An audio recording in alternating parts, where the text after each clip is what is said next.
네, 박수 감사합니다. 네, 감사합니다. 열정의 방어범 재테크 동기부여 전문 강사 정상윤입니다. 네, 오늘 이렇게 우리 강사분들 앞에서 이렇게 하려고 그러니까 진짜 긴장되네요. 저도 강의의 수가 이렇게 적은 사람은 아닌데 이렇게 청중분들 앞에서 또 강사, 전문 강사분들 앞에서 이 자리에 서서 참 영광으로 생각하고 있습니다. 그래서 오늘 목표는 제가 4등을 목표로 한번 열심히 해봤는데 한번 화끈하게 해보도록 하겠습니다. 오늘 말씀드릴 내용은 명문가의 10가지 비결 중에서 종신보험 이야기입니다. 어쨌든 제가 14년을 보험을 했었기 때문에 이 종신보험의 가치에 대해서 한번 여러분들한테 꼭 말씀드리고 싶었는데요. 명문가를 만드는 것과 종신보험은 무슨 관계가 있는지 한번 이 시간에 샅샅이 파헤쳐 드리도록 하겠습니다. 자, 종로구 연건동에 있는 일본 대사관 앞에 있는 위안부 평화비 소녀상입니다. 직접 보신 분들도 있겠지만 이 사진이나 이제 인터넷 통해서 한두 번쯤 보셨죠? 일본군 강제 위안부 피해자 문제에 대한 일본 정부의 진정한 사죄와 배상을 요구한다. 대한민국 사람이면 다 공감하는 내용입니다. 그리고 참 가슴 아픈 부분이죠. 저희 민족에. 그렇죠? 겨울에 가보면 이렇게 발에 목도리가 감겨 있어요. 제가 이거 되게 궁금해갖고, 아니, 목이 아니라 왜 발일까? 맨발이라서 그렇답니다. 맨발. 그럼 위안부 소녀상은 왜 맨발이실까? 했더니 옛날 일제시대 영상을 보니까 신발을 신으신 분이 한 명도 없더래요. 그냥 다 맨발에 누더기 걸쳐있고 소위 말하면 인간 이하의 취급을 받은 성노예였답니다. 그러니까 참 가슴 아픈 그러한 내용들이죠. 근데 여러분들 일본 정부의 행태가 참 괘씸하기도 하지만 그들이 왜 그런 짓을 벌이는지 한번 알아볼까요? 오이라 마사요시 관방장관입니다. 김종필 이제 중앙정보부 장관이 협상을 한 건데요. 대일 청구권 문제는 1962년 김종필 중앙정보부 장과 오이라 마사요시 관방장관 간 맺은 협상 결과로 총 6억 달러를 제공한 내용으로 해결되었음. 일제 지배에 대한 정부 간의 배상 문제는 협상으로 모두 해결된 바 일본 정부는 일본군 위안부 문제에 대한 어떠한 배상의 책임도 없다. 6억 달러면 지금으로 따져도 7천억 원 정도 되는 돈인데 이게 50년 전이잖아요. 50년 전. 2013년도 우리나라 이제 11대 경제 강국이 됐는데요. 저희가 재작년에 1년 예산이 357조 원이었어요. 그러니까 이 가치를 지금으로 환산하면요. 500조 원, 500조 원. 엄청나게 큰 돈을 받았죠. 그 다음에 이걸로 이제 고속도로 뚫고 포항지를 짓고 경제발전 자금을 썼기 때문에 우리나라가 한강의 기적을 만들 수 있었던 것이죠. 자, 할아버지가 나쁜 일을 했다고 그 자손들이 대대로 갚아야 하나. 한국인들은 피해망상증 환자이며 과거에 갇혀 사는 민족이다. 아니, 우리 할아버지가 도둑질 했긴 노선이 내가 계속 죄져야 돼요? 아니, 우리 증조할아버지 나 태어나기도 전에 80년 전에 벌어진 일을 후손이 대대로 갚아야 되는 겁니까? 여러분들이 양쪽 얘기를 다 들어보시면 한국 사람이 아니라 캐나다나 노르웨이나 이런 분이라면 누구 쪽 편 들 것 같아요? 누가 지금 억지 부리는 것 같습니까? 보니까. 제가 강의 중에 이렇게 물어보면요. 한국 사람이 억지 부리는 것 같아요. 그렇게 하시더라고요. 군용추가 많이 절로 가요. 자, 이거에 대해서 정답은 잠시 후에 알려드리겠습니다. 자, 이거 누군지 아세요? 이분들? 조혜조. 네, 조혜족이죠. 2009년 12월 MBC 다큐멘터리 아마존의 눈물에 나왔던 조혜족입니다. 여기 턱에 이렇게 있는 게 뽀뚜루죠? 턱이 이렇게 뚫은 거. 그죠? 뽀뚜루 뚫고 지금도 이 원시 수렵 생활을 하시는 분들이죠. 여기 문명이 없죠. 문명이. 그죠? 여기 아무리 여기는 뭐 돈도 필요 없고 스펙도 필요 없고 다 필요 없지만 여기 가서 사실 분들은 없어요. 혹시 여기 가서 살아가고 싶으신 분. 그 없는 이유가 왜 그러냐면요. 이것 때문에 그래요. 이거. 우리는 불이 필요하면 이거 한 방이면 되는데 김병만이가 보여줬잖아요. 정글 법칙에서 한 2시간. 그러니까 우리 문명의 길을 이렇게 누리는데 이 지역은 문명이 없지 않습니까? 그게 여쭤보고 싶은 게 왜 여기에는 문명이 없을까요? 왜 지금까지 우리는 이렇게 문명을 누리는데 이 지역은 왜 문명이 없을까요? 어떤 분들은 고립되어서 그런 게 아닌가 그런 말씀 하시더라고요. 근데 고립되었어도 훌륭한 문명을 이루었던 민족들이 많습니다. 고대 아즈텍 문명이나 잉카, 마야 문명. 왜 이들은 지금도 이렇게 원시 생활을 할지 그거에 대한 답도 제가 잠시 후에 또 말씀드리겠습니다. 국보 1호 숭례문이죠. 1398년 태조 7년에 만들었습니다. 그리고 지금 이거 없잖아요. 그죠? 이거 없잖아요. 지금 있나요, 이거? 예, 2008년에 이 최종기라는 할아버지가 일산에 사시는 분인데 정부에서 토지 배상 문제 해결을 안 해준다고 야마도라서 불질러서 태워버렸죠. 야외에 뚜껑 걸려서. 그러니까 대단하죠. 왜냐하면 임진왜란, 병자호란, 6.25 사면 다 버틴 560년, 580년 된 건데 불질르니까 야마도라서 그냥. 그래서 국민이 이제 성금을 모아가지고서 신흥소 대목장한테 다시 지으셔 했더니 또 소나무 짝퉁 써갖고 또 부시고 또 짓고 있죠, 지금. 네. 전 세계에서 역사상 이 국보 1호를 불지른 민족은 없어요. 제가 봤을 때 우리나라밖에. 그러니까 이렇게 생각하시면 돼요. 프랑스의 상징인 에펠탑을 술 취한 사람이 불질러서 태워버리면 세계적인 망신이겠어요? 아니겠어요? 아주 망신이죠. 우리나라 사람들은 이제 이거 다 기억에도 안 나죠. 우리나라 사람들이 이렇게 문화재에 대한 인식이 희박할까? 만약에 미국에서 이런 일이 벌어진다면 어떻게 될까요? 미국의 국보 이름 혹시 뭔지 아세요? 예, 이거, 잘 아시네요. 독립선언서 초안문입니다. 1776년에 미국의 독립아버지 55명이 여기에 사인을 하면서 미국의 출생증명서가 된 것이죠. 예, 그래서 미국 합중국이 탄생된 배경이고, 워싱턴에 있는 공문서 보관 기록실에 가면 이렇게 딱 이게 전시되어 있는데, 예약하고 신분이 이게 돼 있는 사람 아니면요, 아무도 볼 수도 없어요, 잘. 미국에서 만약에 누가 이거 불질르면 무슨 일이 벌어질까요? 아, 이건 말도 안 되는 일이죠. 그죠? 근데 우리나라 이거 뭐 270년밖에 안 됐지만, 우리나라 어떤 민족이 훨씬 스케일이 크죠. 600년 내고 불질러 버리니까 그냥 열받으면 그냥 뭐 역사하고 뭐고. 왜 그러나 가만 생각해 보니까 이거밖에 없어, 이유가. 문화재가 너무 많아, 우리나라. 너무 많아, 진짜. 왜냐면 석굴암 1200년, 성덕대왕 신존 1300년, 금동방가 미륵 살구상 1100년, 고려근자 700년, 여러분들 시골 가면요, 요강도 200년이에요, 요강도. 저기 시골, 저 경주나 공주 부여 가면요, 무덤이 천년에 뻑하면, 그냥 땅만 파면 200년 굴러 나오니까 우리나라에선 1, 200년 역사도 아닌 거야, 보니까. 한 500년 돼야, 1000년쯤 돼요. 이러단단 말이죠. 남대문 불탔어도 똑같은 시기에 지은 동대문이 있단 말이죠. 그러니까, 남대문 그래, 불지르는 거야, 뭐, 그냥, 예? 우리 또 글자조차도 막 우리가 직접 민족이 만들지 않습니까? 영어 여러분들 알파벳 누가 만들었나요? 알파벳? 그거 몰라요. 한문? 몰라요. 일본 글자 몰라요. 한글만 유일하게 창제자하고 반포일이 알려져 있죠. 그러니까 우리는 이런 훌륭한 조상님들, 이순신 장군께서 그때 임진을 외적을 막으신 게 아니라 술집에서 깡패를 막았으면 어떻게 되겠어요? 술 드시고. 그러면 그때 큰일 났겠죠. 그러니까 우리 훌륭한 조상님들이 계속 문화재, 후손들을 위해서 글자도 만들어주시고 이런 걸 많이 해주시니까 우리나라가 이게 문화재가 많은 거예요. 그럼 조회종은 왜 그러고 사느냐? 우리 조상님들이 이런 것 만들 때 조회종은 두 개를 만들었어요. 턱을 뚫어라, 머리에 뒤집어 써라. 그것만 물려받은 거야, 지금 보니까. 맞잖아요. 거기 외계에서 온 민족이 아니에요, 여기도. 그죠? 2000년, 우리는 3000년 동안 이런 거 만들 동안에 조회종은 턱에 뚫어, 이유는 몰라, 왜 뚫어야 됐는지는. 뭐 국물 먹으면 줄줄 새니까 턱에 뚫어라, 머리에 뒤집어 써라. 그것만 물려받은 거예요. 그러니까 그리고 산단 말이죠. 그럼 일본 애들이 이제 뭐가 문제냐면 이거죠. 그러니까. 이 문화가 이렇게 상속되듯이요. 죄도 상속돼. 무슨 죄가? 민족 간의 범죄는 세대를 초월하고 인륜에 대한 범죄는 공소시효가 없어요. 똑같은 범죄를 저지른 독일 사람들은 지금도 사죄하지 않습니까? 그러나 우리나라 지금 엄연히 그 피해자가 생존하고 있음에도 불구하고 일본 애들은 일본 정부는 뭐가 문제냐? 국가가 나서서 사실을 왜곡하고 조작을 한단 말이죠. 그러니까 민족 간의 문제도 기본적인 정직성이 수반이 안 되는데 피해자가 엄연히 있음에도 불구하고 그것을 해결을 못하는데 어떻게 국가 간의 신뢰가 싹트겠습니까? 그죠? 그런 문제인 것이죠. 그러니까, 그리고 위안부 할머님이 요구하는 거는요, 배상은 아니에요. 예, 사죄죠, 사죄. 진심을 담은 사죄. 그죠?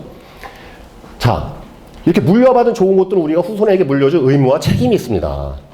부익부 빈익빈이 생기는 원리가요, 이것 때문에 그래요. 부모의 자식사랑. 그러니까, 여기 김효석 대표님하고 저하고 만약에 한평생 열심히 해서 100억씩을 똑같이 벌었어요. 근데 저는 이런 주의거든요. 무슨 놈의 유산이야. 야, 대학교 보냈으니까 네가 알아서 살아. 근데 여기 김효석 대표님은 내가 이 100억을 모으냐고 얼마나 힘들었는지 아냐? 100억 다 통 크게 줄 테니까 인생 멋지게 한번 기회 열고 세상 펼치고 살아봐. 여기 자식부나 우리 자식부나 경쟁하면 게임 돼요, 안 돼요? 게임 안 되는 거죠. 이거 게임 안 돼요. 부익부 빈익빈이 벌어진 이유가 부모의 자식사랑 때문에 그렇습니다. 이걸 전 세계에서 가장 잘하는 민족이 유대인이에요, 유대인. 그러니까 이스라엘 국민 750만 명, 그 다음에 재외국민 다 포함해서 3천만 밖에 안 되는 유대인이 65억 인구의 0.2%가 전 세계부의 절반을, 재산의 절반을 지배한 이유가 이겁니다. 종신보험이 왜 탄생된 거냐? 유대인이 만든 거예요. 그러니까 1900년대 초에 유대인들이 유럽이 너무 안 좋으니까 대거 넘어왔어요. 넘어와 보니까 뭐 좀 해먹으려고 그러니까 먼저 온 프랑스계, 이태리시, 스페니시가 싹 상권 장악하니까 먹고 살 게 없더라 말이죠. 그러니까 이거 가난이 대물림 되겠네. 미국까지 왔는데 이거 거지 되겠네. 그래서 필라델피아에 있는 어느 보험사에 찾아가서 부탁을 한 거예요. 나는 가난하게 살아도 좋으니까 내가 죽는 순간 자식한테 재산을 만들어 올 수 있는 상품을 만들어줘. 그것이 바로 종신보험의 탄생 배경입니다. 부모의 생명을 담보로 자식한테 부를 만들어준 시스템을 전 세계 최초로 만든 것이죠. 물고기 잡는 법하고 물고기하고 어떤 게 중요한 것 같으세요? 물고기요. 저는 물고기. 정답이세요. 대개 이 상황에서 그러면 물고기 잡는 법이요. 그럼 제가 이렇게 토크해요. 이런 우리는 잘못된 교육에 시달리고 살았다. 왜냐하면 제가 만약에 이제 아버지예요. 고3 됐는데 자식한테 대학교 딱 입학했는데 A안 너 대학교 졸업할 때까지 책임져 주지만 그 다음에 알아서 살아라. 이 B안 내가 20억 현찰 꽂아줄 테니까 네가 대학 다니고 알아서 살아라. A가 좋아요? B가 좋아요? B가 좋죠. 물고기가 있으면 물고기 잡는 법이 해결돼요. 물고기 잡는 법만 갖고 있으면 평생 물고기 잡다가 끝나 그냥 보니까. 유대인들은 지금도 이렇게 세대 이전 시스템을 하죠. 돌이 되면 한 살만 되면 밥 먹을 때마다 저금통에 돈 넣는 습관을 키워서 저축을 가르치고 13세가 되면 성인식 때 들어오는 돈을 자녀 명의의 주식계좌나 MMF 계좌에 목돈을 불려주고 그 다음에 성인이 되면 종신보험 거의 의무가입입니다. 이건 제가 다 확인해 본 내용인데 이스라엘 국민이 거의 다 20살이 되면 그걸 왜 가입시키느냐? 부모의 사망으로 인한 교육 포기와 빈곤을 막기 위해서 합니다. 그러니까 30세 되기 전에 다 끝내버려요. 그러니까 무슨 일이 벌어지느냐?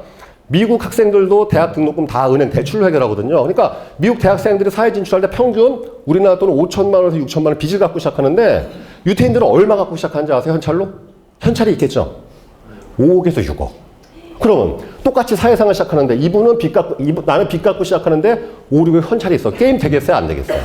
안 되죠. 그러니까 유대인들이 이러니까 세계를 지배하는 민족이 됐습니다. 어떤 일이 벌어졌느냐? 여러분들 페이스북, 구글, 오라클, 마이크로소프트 다 전부 다 유태인 회사예요, 여러분들. 스타벅스, 던킨도너츠, 하겐다즈, 베스킨라빈스 전부 다 유태인 회사예요. 아까 말씀하셨죠? 아인슈타인, 마르크스, 에디슨, 프로이드 전부 다 유태인이에요. 유태인을 빼면 세계사가 설명이 안 돼요, 세계사가. 예. 여러분들 영화 좋아하시죠? 영화 보면 맨날 아침에 그 스타트가 뭐가 나와요? 콜롬비아 픽처스, 유니버셜, 21세기 폭스, 워너브로스 다 나오죠. 6대 메이저, 그 다음에 MGM 사자 나오고, 이거 사자 나오는 거, 예. 이 6대 메이저, 사자 나오는 거. 이거 다 유태인 회사, 유태인 회사. 다. 유태인을 빼면 뭐 설명이 안 돼. 그러니까 전 세계 300대 슈퍼리치 우리나라 사람 3명 있거든요. 이건희 회장, 이재용 회장, 서경배 아모레퍼시픽 회장. 그러나 35명이니까 이 게임이 안 돼요. 후손을 위해서 2000년을 희생하니까 계속. 왜냐하면 영토 없이 떠돌아다니니까 민족을 지키기 위해서 그런 그 히브리어 유대교 정신을 계속 이어주고 그다음 돈이라도 없으면 큰일 나니까. 그러니까 유대인이 결국은 세계를 지배하는 민족이 돼버리라는 것이죠. 요게 뭐냐면 이제 그 1980년도에 고 정주영 회장이 드신 화재의 650년 묵은 산삼입니다. 고려시대에 뿌리 내린 산삼이고 남대문보다 더 오래된 거죠. 그때 이제 이 음마파트 2천만 원 할 때 7천만 원에서 지금 시세로 40억짜리입니다. 왜 산삼이 비쌀까요? 이유는 세 가지입니다. 일단 귀해. 그다음에 효능이 좋아. 그죠? 그 다음에 이게 이제 그 효능 때문에 그 불로장생의 효력인데 산삼 씨앗을 사람이 키우면 6년밖에 못 살아요. 그래서 7년근이 없는 이유가 7년 내 뿌리가 썩어 죽습니다. 근데 대자연이 키우면 6년이잖아요.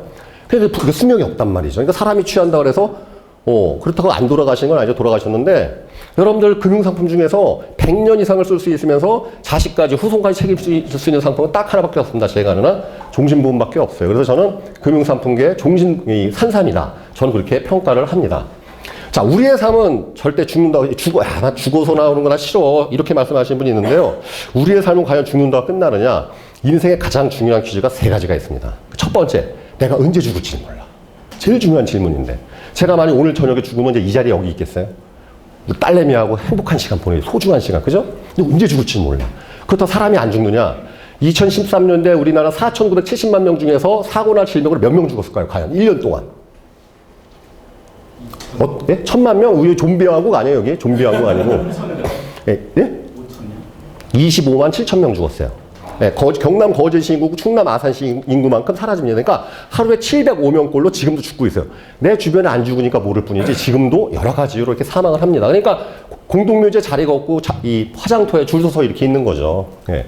언제 죽을지 모르고 두 번째 질문은 어떻게 죽을지 몰라.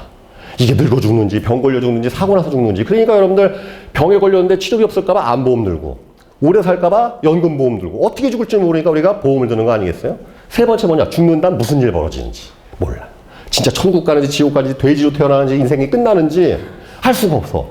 첫 번째, 두 번째 질문은 제가 답을 못 드려도 세 번째 질문에 대한 답은 드릴 수 있어요. 죽는다고 우리의 삶은 절대 끝나지 않습니다. 만약에 끝이라면 우리는 계속 사기당하는 거예요. 3,000년 동안. 왜냐하면 이슬람교, 카톨릭교, 기독교 전부 다 내세 신앙이잖아요, 이게. 그죠? 그분들 천국 갔다 오신 스님 못 봤어요. 아니, 극락 갔다 오신 분들. 그분들한테 우리가 사기당하는 거죠. 그죠? 그 다음 또 하나 요 사진이 뭐냐면요. 캐나다에 있는 작가가 할머니 사진하고 손녀 사진을 붙였더니 딱 이렇게. 이게 나온 거예요. 근데 이게 캐나다 얘기가 아니에요. 우리 집 얘기에 이거 저 6살 때. 우리 딸. 네? 이게 우리 6살. 이게 저. 그러니까 붕어빵이죠. 제가 어렸을 때 버릇 다 갖고 있어요. 그러니까 얘는 보니까 거의 90%는 가져간 것 같아. 그죠? 얘가 이제 시집갈 때까지는 제하고 같이 살겠죠. 제 언어 습관, 행동, 모든 걸 배워가고 있으니까. 제가 죽는다 그래도 얘를 통해서 삶은 이어집니다. 태어나서 가난한 것은 잘못은 아니지만 이 아이가 제가 죽을 때도 이 아이한테 물려줄 것이 없다면 그것은 저의 잘못이라고 빌 게이츠는 이야기했습니다. 작년 8월에 와이프가 찍어준 사진인데 이 사진을 보고서 제가 그때 좀 되게 울었어요. 좀 눈물이 막 나오더라고요. 왜냐면 제가 한번 읽어드릴게요. 카스에 올렸는데 이제 4살인 딸내미 아침 어린이집 등원길에서의 뒷모습 컷입니다. 와이프가 찍어서 보내줬습니다. 아직 놀기 바쁜 4살인데도 가방이 절반이네요. 씩씩하게 가는 모습이 대견하기도 하지만 앞으로 몇 년 후 초등학교 입학하면서 딸아이가 겪게 될 치열한 경쟁이 지금부터 보이는 것 같아서 마음이 짠하면서 조금 착잡하기도 합니다. 딸내미 생각하면서 더 열심히 살아야겠다는 마음뿐입니다. 저희의 딸 이름은 리제입니다. 리제야 화이팅, 아빠도 화이팅. 그래도 우리 리제는 사진 찍어주는 엄마도 있고 아빠도 있잖아요. 지켜봐주는 아빠. 근데 그 엄마 아빠가 둘 중에 한 명이 사라지거나 둘 다 죽는다면 이 아이의 인생이 어떻게 될까요? 그죠? 아주 험난한 인생이 펼쳐지겠죠. 뿐만 아니라 이 아이의 후손인에게도 계속 그 족쇄는 이어집니다. 그런 일을 막아야 되겠죠. 예, 저는 그래서 우리 딸내미 손 잡아줄 때가 가장 기쁩니다. 1살 때부터 이렇게 손을 잡아줬죠. 너의 그 한마디 말도 그 웃음도 나에겐 커다란 의미 나의 그 작은 눈빛도 쓸쓸한 뒷모습도 나에겐 힘겨운 약속 너의 모든 것은 내게로 와 풀리지 않는 수수께끼가 되네 감사합니다. 어떠한 일이 있어도 자식의 손을 끝까지 잡아주고자 하는 부모의 숭고하고 위대한 약속이 바로 종신보험의 정신입니다. 그리고 제가 아버지가 26살에 돌아가셨는데요.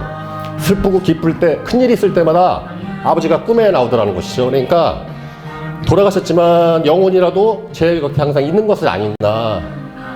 그것이 바로 후손을 생각하는 마음, 부모의 마음은 다 똑같습니다. 그러나 결국은 명문가가 되느냐 못 되느냐, 인류민족이 되느냐 못 되느냐, 결국은 후손을 위한 그 마음을 어떻게 우리가 실행하고 하느냐, 그것에 따라서 나눠진다고 생각을 합니다. 혹시 만약 종신보험을 갖고 계신다면 이미 유대인의 지혜를 갖고 계시고 실천하시는 거라고 저는 말씀드리고 싶습니다. 명문가의 건설은 어려운 것이 아닙니다. 사랑하는 마음을 이제부터라도 실행하시는 것이 바로 그것이 시작이라고 생각됩니다. 이상으로 열정의 불바다 정상은 마치겠습니다.